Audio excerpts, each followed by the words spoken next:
Good night. Thank you for having me. It's a pleasure to be here. Excuse me, I'm a little nervous. Sorry, I gotta read from my phone, but it's pretty intense.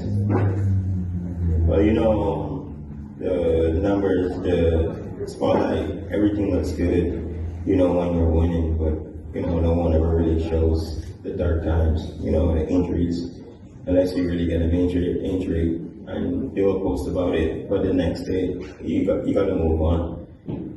I've been very blessed to have a lot of people, especially like my family here, my agent, that push me the times when I want to give up and stuff not being going right, just injuries on top of injuries, and that's the strength and the willpower to just keep on doing it and be at places like this and having awards. I just couldn't have done it by myself. I always say, my agent always say, it's no I, it's a we. I would say again, me and my agent, we have a pretty good relationship, but then there's sometimes, situation's not that good, but, we both make mistakes and we got to get through it. And sometimes I don't communicate as well because I can't get my words brain across so well, but I try to make better decisions and move forward and grow. No matter who you is, I always like learning every day. When I don't learn something a day, I feel like the day is not complete.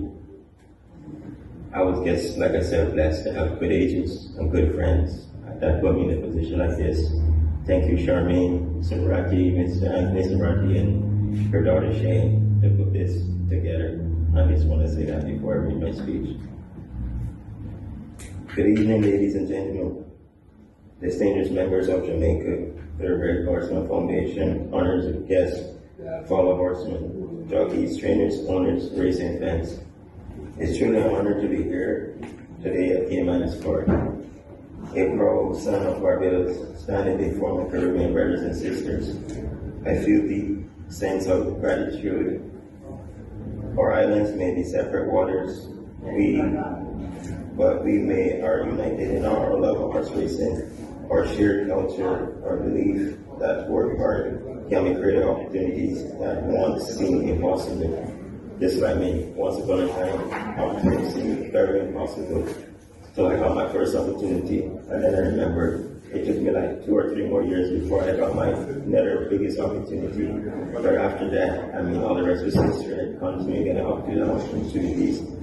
I was very blessed in 2021 off of my big 2-year injury. I didn't ride one single horse, 695 days back, to be blessed to go to Churchill Downs, right, with Mr. Paul Otis as a trainer when he was training his wife, Nancy Otis. It did really. That's the gentleman who's speaking of his trainer. And this was my biggest fear, being a small-time jockey. Never really wanted to go to the big circuits and, don't do something wrong. You stand up and do something wrong. That was my biggest fear. I had to get over that I'm just normal like those guys. Mr. Gary Stevens told me one day, or when you put on your pants, the same day, the same time as the other jockeys, all different players. And for that, coming from Gary Stevens, that was such an opening me to walk in any job show I want to and just be myself. My agent has a hard job, having at least 5 or 6 condition books to keep me busy. But even when I'm not busy, I can't get straight, like any other individual. So, that's a good thing to remember. You stay busy is less that you can get in trouble or stupid activities. When I first dreamed, that just pushed me to do my career, and it didn't start out like that. They didn't want me to be no part of horses besides my dad. My grandma, she probably had a heart attack the first ride I had. My mom is so quiet. She still is so quiet, and she was in between minds. But my dad was the sole one that really picked me up and pushed me and got me to the jockey school every day. He walked away from a job for 20 years. I never got no benefits, no pension, because his boss at the time told him I was never going to succeed. It gets wasting your time. So I got to thank my dad for that. He's in Barbados.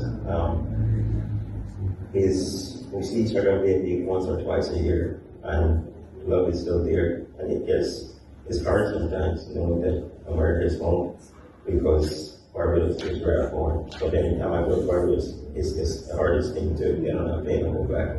That I gotta go back to my family and back to work.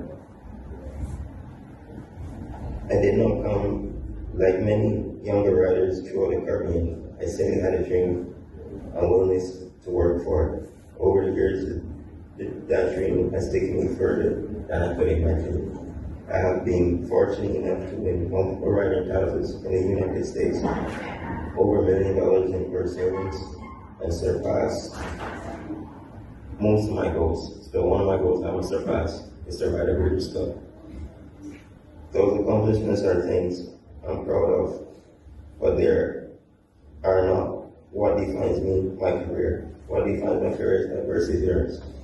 There were the mornings where I was tired. Those were the mornings where I was not doing so well. There were the mornings where after nights I had rough races, rough, tough judgment calls and races, rough, tough speeches from my boss, Tim Ham. Yelling at me through the phone. By the next day, we carried it on and turned the page. There was this I thought I should have won. I moved a second slow, or a second too fast, or a second too delayed. There were injuries, setbacks, disappointments, moments of doubt. But every challenging moment taught me a lesson. Success does not belong to talent. The person in the room, success belongs to the person who refers not to quit. That is a message I want to leave to all the young jockeys, the young apprentices, every horseman here tonight, the young trainers, the young walkers, the young lightweights, everybody. The color guy, the guy that does laundry, everyone in this industry has a place in this sport. Like I said, it's no eyes, it's us, it's we, horsemen, like the Jamaican Horseman Foundation. That's not formed by one person, it's formed by a group of people. And like we say in America, numbers and strength, that's what moves things and move mountains. Believe in yourself, work hard. Anyone that sees stay disciplined. It's very hard to stay disciplined. You're not going to get up here and send the most disciplined doors and I'm not. I try to learn and be disciplined more every day. And there was a time in life when I wasn't disciplined. Writing was not my first call. And I just lost things, lost dreams, and got wake-up calls to help me pursue my dreams. One great thing I always remember my mom told me, God gets really mad at you if you bury your talent. And I know it's a first in the Bible. And that's something I always carry with me. Because there was times I could look myself in the mirror, but I felt like it was burying my talent. And I just remember my mom telling me that. That's what got me to get up and keep on moving forward. But confidence is built through preparation, even early in the morning. Every workout, every horse you ride, every sacrifice you make preparing for opportunities that have not arrived yet. The difference is between those who succeed and the ones who don't is often not talent, it's the perseverance. Keep showing up, keep learning, keep improving, keep believing in yourself. It's easy to say, you didn't win this race, you should have done that. But if you don't have a strong support behind you, it makes the journey and the struggle longer and the road darker. You have to have at least one person that just pushes you on a dark day, just as a day with 3 or 4. We compete high speeds, making split-second decisions, while controlling the powerful athlete handling, weighing over 1,000 pounds. Our courage depends on physical fitness, mental toughness, discipline, and courage. I'll touch on mental, like I had a couple of jockeys that, pass away from making bad decisions because, like I said, they didn't have strong moral support. And mental issues is something huge in American riders. It's not so big in Caribbean riders. Because we got a lot more love and support, but in America it's a lot harder than people think it is. For one thing, for instance, there's not much house in America you could go knock on and get a plate of food on Sunday if you're hungry. In the Caribbean, you could do that probably basically in every Caribbean country. So mental health is a huge thing that we're trying to promote in USA racing for jockeys that have, huge struggles or just don't know the light at the end of the tunnel. I had over $500,000 in purses to ride the next day, and all was on my mind. Would I be able to ride tomorrow? It wasn't, if I was going to survive, it was yes, I want to ride tomorrow because I was documented to ride, and jockeys is to fulfill the engagements. Unlike my agent and my really good friend and assistant, Patricia Trimble, she told me I should be very blessed because I'm probably one of the only people that remember a life flight ride. And if a lot of people don't know what life flight ride is, it sounds like what it is. You're on your last dying breath when you get airlifted to a hospital by a life flight helicopter. I guess the horse took a stumble and I was not unconscious, but I lost feeling in my hands and feet and they were numbness. Usually when I fall that hard, that happens because of my injuries from before. I had a lot of injuries, so most of the time, when it's severe, when stuff starts to swell or you're delusional or you don't know where you're at. But like I say, I'm very blessed to have good people around me and good energy. 90% of the time, energy is what beats love.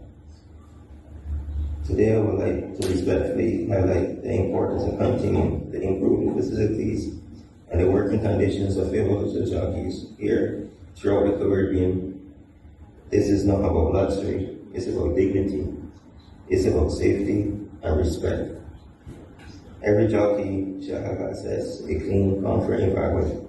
Every jockey shall have access to basic necessities such as clean towels, properly changing facilities, functioning saunas, reliable AC conditioned areas to allow us to prepare and compete at a high level.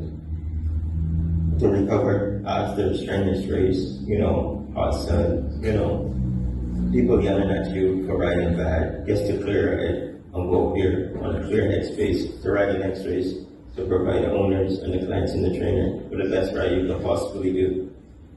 My riders properly prepared physically, mentally, everyone benefits. The jockeys, the horses, the trainers, the owners, the racing industry, everyone, the betting public, the little kid that are watching to cheer you on. After taking risks, do every single day. Jockeys deserve facilities that support them. Dignity, respect, investigating jockeys of the future racing. It's another reason why my agent is here, to scout other riders, to give opportunities, like people like me that have been given opportunities to get abroad. But there's talent on every single corner in the world. When experienced riders are given proper support, they can continue to perform at a high level. And when the industry demonstrates that at the values of athletes, the entire sport becomes stronger. I firmly believe in the Caribbean has very tremendous talent. I have seen throughout Barbados, Jamaica, Trinidad and Tobago, the Virgin Islands, a lot of the other Caribbean islands that have racing, even if it's not recognized racing. Our foundation for the work they do and the work they continue doing to create opportunities to have important conversations about the future of our sport and making our sport once great again, like it used to be called the sports of kings. Leadership begins with recognizing people that was given opportunities for improvement and having the courage to pursue them. As I close, I want to leave you with one final thought. No matter where you come from, no matter how difficult the journey may seem, never underestimate what can be achieved through faith, hard work, and perseverance. I'm a living proof of a young boy from Barbados can dream big for those dreams. And I want to believe the next generation of jockeys competing here today that I compete with at Cayman Spark could accomplish those dreams also, even and more than what I accomplished.